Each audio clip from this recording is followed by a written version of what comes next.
Olá, eu sou o Lico Fernandes e hoje eu vou falar sobre o ancestral do cavalo, o Euípus, e como se deu a evolução do seu digital.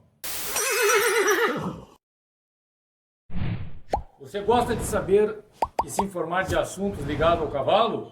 Então se inscreve aí no nosso canal, ative o sininho para que no momento que a gente está colocando alguns vídeos, você receba em primeira mão. Segundo os pesquisadores e estudiosos, eles dizem que o cavalo moderno, o Equus cabalus, ele é originário lá de um animalzinho bem pequenininho que tinha aproximadamente 50 centímetros, chamado Euípus, né? E o que é interessante saber, que é o que acabou acontecendo, a evolução do digital do nosso amigo cavalo. Lá naquela época, né, o cavalo, esse Euípus, ele possuía 4 dedos, né, assim quase como o cachorro. E o que aconteceu? Como ele era pequenininho, tinha aproximadamente 50 centímetros, ele veio crescendo, e esses 4 dedos que apoiavam do chão começaram a entrar em suspensão, porque o cavalo, né, o ancestral do cavalo, né, começou a se alimentar da parte mais aérea, né, nas árvores. E aí isso foi subindo, e esse dedo aqui, né, que hoje a gente encontra ali na parte medial do cavalo, ali, né, no meio das mãos e das pastas, que parece uma casquinha ali que a gente tira, que a gente chama de castanha. Então esse dedo, houve um processo de mutação e ele, segundo os estudiosos, é esse dedo.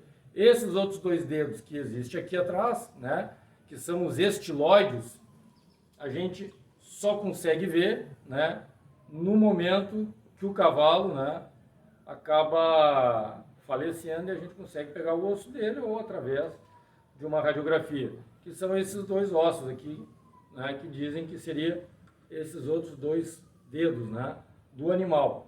E esse outro dedo, né, o animal foi se apoiando sobre o dedo principal e acabou se apoiando, digamos assim, sobre a ponta desse dedo, que é o famoso casco do cavalo, né? Então, o que acontece aqui para a gente entender? Então, a gente tem a primeira, a segunda e a terceira falange, que é essa articulação. Ele não está bem encaixado porque a terceira falange não pertence a esse conjunto aqui, mas é só para vocês terem uma ideia, né? Então, esse aqui é esse dedo do cavalo hoje, que era aquele antigo dedo do nosso amigo Euípus. O que eu gostaria de mostrar? Então, ó, esse conjunto aqui, ó, que eu quero mostrar antes para vocês, é esse aqui, ó. Esse famoso ossinho aqui, ó, que é a navicular. Eu vou estar mostrando para vocês aqui, ó, que algumas pessoas pediram para mim demonstrar, que através dos vídeos eu fico falando, mas algumas pessoas não estão familiarizadas. Então a gente está trazendo esses ossinhos aqui para vocês olharem, né, para entenderem como é que funciona isso lá dentro. E essa tão sofrida e castigada que a gente chama de navicular. E esse conjunto depois aqui apoia aqui, ó, que vai ser a canela do cavalo, certo? Então essa é a tão famoso digital do cavalo, que aqui não vou conseguir colocar para vocês, né, porque o casco com o tempo, né, ele vai fechando, mas ele entra aqui dentro desse conjunto córneo, né? Então esse digital aqui, a terceira falange, ela acaba entrando aqui no casco, beleza? Então, só para a gente entender mais ou menos assim que funciona o digital do cavalo, e foi assim que, segundo a gente estudou, através de livros aí, que se deu a evolução lá do ancestral, depois passou por outras fases também, até chegar no Equus cabalus, né?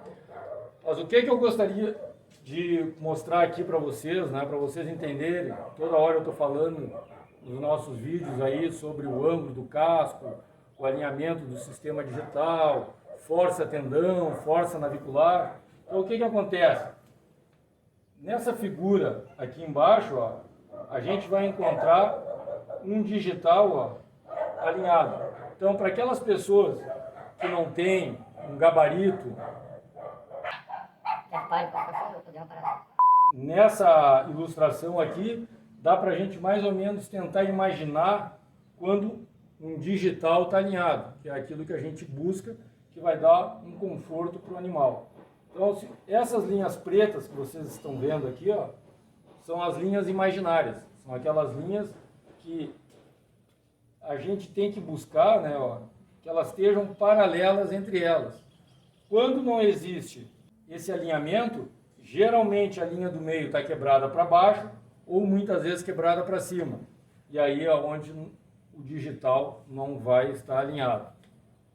Então, para vocês também visualizarem aqui nesse corte lateral, ó, o que vai acontecer? Aqui a gente não tem o tendão, né? Não tem o tendão, não tem como nós preservar ele em função do animal quando vai a óbito, o tendão ele não é que nem o osso, que a gente consegue guardar ele, a não ser que guarde em formol, aquela coisa toda. Eu não sou o cara mais adequado para estar falando sobre isso. Mas o que acontece?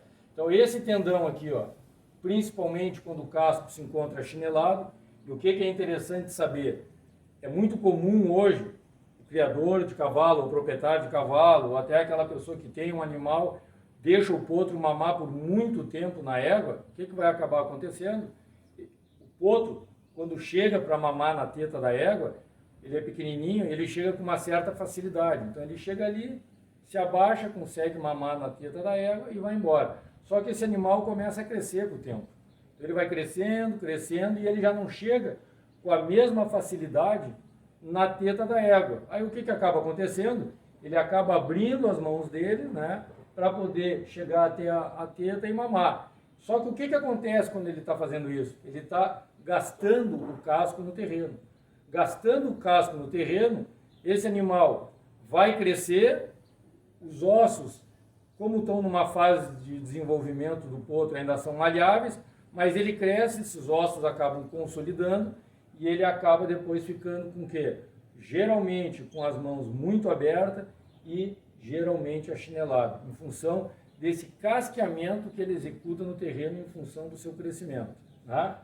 Então, quando isso ocorre, o que é muito comum a gente encontrar animais com essa situação aí, esse tendão aqui, ó, como o casco vai estar com o ângulo menor que o ângulo desejado, e assim entendendo, o digital não vai estar alinhado, ó, esse digital, em vez de trabalhar assim, ele vai trabalhar dessa maneira, assim, ó, ele vai forçar, certo? E aí, esse tendão aqui, ó, vai espichar. Esse tendão vai acabar espichando, espichando, espichando. Já o tendão por si só pode entrar num processo de inflamação e ocasionar a famosa tendinite, né? Que é a inflamação do tendão. Mas o que é interessante a gente saber é que esse tendão aqui, ó, quando ele espicha, ele acaba comprimindo esse ossinho aqui chamado navicular. Esse aqui, ó, que é difícil a gente achar ele, né? Quando um animal vem a óbito. Então isso aqui acaba comprimindo, comprimindo, e a dor é muito grande no animal. E aí é que provoca todas essas reações dele de mau humor. Chegando muitas vezes ao caso de animais, principalmente de salto, ou cavalo que é muito solicitado, parada bruscas, muitas vezes, e ele encontra desalinhado esse digital, isso aqui chega a esfarelar, né? E aí geralmente os veterinários entram com alguns procedimentos para poder estar aliviando a dor desse animal, né? Então, o que é interessante a gente saber é isso, ó, quando esse casco se encontra achinelado, vai acabar forçando o tendão, esse ossinho navicular e também o seu digital não vai trabalhar de forma alinhada com uma descarga de pressão sobre a área de superfície desses digitais. Entenderam, pessoal? Então, qual é a ideia então da gente estar falando desse videozinho para você? Se você é proprietário de cavalo, procure alinhar o digital do seu animal. Se você não sabe como é que é, aqui, ó, imagine o digital do seu cavalo alinhado dessa maneira, para poder aliviar a descarga de pressão, não forçar o seu tendão navicular, não forçar o navicular e o tendão, né, o flexor profundo, para poder dar um melhor alívio para o animal. Se você tem potro, animal pequenininho, preste atenção no desmame do animal, senão você pode estar criando um problema a longo prazo nesse animal. E com tudo isso aqui funcionando legal, provavelmente seu cavalo vai ter um bom rendimento durante o trabalho, vai ser um animal confortável e vai ter um bom humor.